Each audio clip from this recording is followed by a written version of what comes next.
Beat Saber has been exploding in popularity for quite some time now, and it doesn't seem to be slowing down. Most people found out about it from YouTube, where many people have been posting them playing popular songs on Beat Saber, and honestly, I'm not surprised it blew up. I mean, the gameplay is mesmerizing, and just looking at a skilled player playing the game is really cool. Not as cool as actually playing it, but cool nonetheless. The gameplay is simple. You have two lightsabers of different colors. You hit the blocks with the corresponding color in the specified direction and boom, you know how to play the game. Its simplicity makes it easy for anyone to pick up and play, which is yet another reason for its success. The difficulties go from easy to expert plus, easy being the equivalent of cutting butter with a chainsaw, and expert plus being like trying to chop down a tree with a plastic knife. There really isn't much more to the gameplay than that. While they've added a few modes like 360 and 1 Saber which shake it up a little bit, the normal mode is still the best by far. And while that might sound like it means the game would get old quick, I found it to be quite the opposite. But there is a fatal flaw with the game. There honestly aren't too many songs in the base game.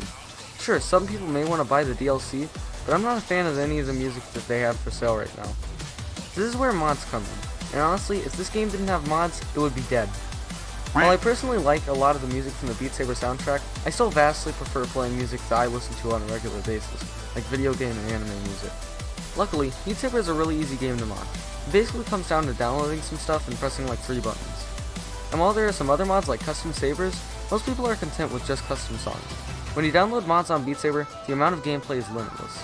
Especially if you're good at the game, because there's some crazy stuff you can play if you have the skill required.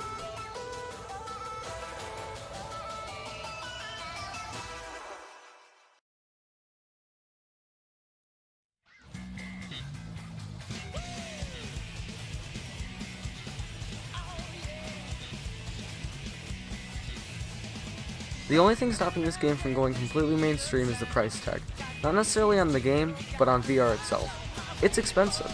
Personally, I have a Vive and a mixed reality headset, but as it turns out, the best selling headset is PSVR, which hurts me to say. PSVR is probably the most affordable way to get into VR, but there are some issues with it, mostly coming down to its selection of games. It's limited to games on the PlayStation Store instead of something like Steam, which means a large portion of VR games can't be played on it, which is a shame. And while Beat Saber is technically on the PlayStation Store, there's no way to mod it using a PS4. Also, playing a game that requires precision with move controllers is a nightmare. Anyway, Beat Saber's gameplay is really fun and addicting to the point where I've spent well over 40 hours with the game. Which normally wouldn't be too much for me, but considering that this is a VR game, that's pretty impressive. Anytime I show people VR, they always flock to Beat Saber, and because of how simplistic and fun it is, it's a great way to introduce people to VR without having to worry about them getting motion sick or confused.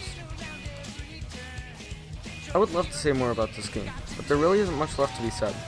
It's a fantastic game that I play almost every time I put my headset on. Once again, I know this video is kind of short, but I'm trying something new here with these last few videos, so bear with me. Also, there really isn't much to say about rhythm games. If you want to talk to me, my Twitter's in the description, along with my account about facts about my dog.